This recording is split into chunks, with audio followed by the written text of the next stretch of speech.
My wife wanted to leave me, and I just said no. It actually worked. To put it bluntly, I love my wife a lot more than she loves me. We got married a few years ago very soon after we started dating, and we have a 4-year-old son. Over the past 2 years, it's definitely felt like my wife is only staying with me for our son's sake. I've known the marriage was falling apart for a while now, but I've always been too much of a coward to say anything about it. Well, last week, all my suspicions were finally confirmed. While I was watching television, my wife came to me, sat down and said that she wanted to get a divorce. She said that she had just fallen out of love and that it seemed like I had no direction and will in life. I was completely blindsided by this conversation and had no idea what to say. In a panic, I just said, "No, you don't." She was confused and asked me what I meant, so I just said think about it. Before walking away, I tried to seem as calm as possible while I was in her view before I dashed for the bathroom and almost threw up. My life was completely falling apart, and I had no one to blame but myself. For the rest of the day, my wife and I didn't talk at all.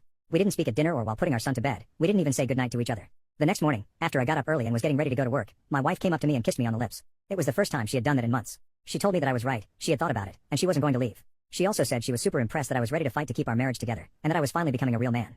I wanted to seem cool and tough, so I just nodded and went to work. I've been trying to keep up acting like a tough guy, so I haven't spoken to her in the last 4 days.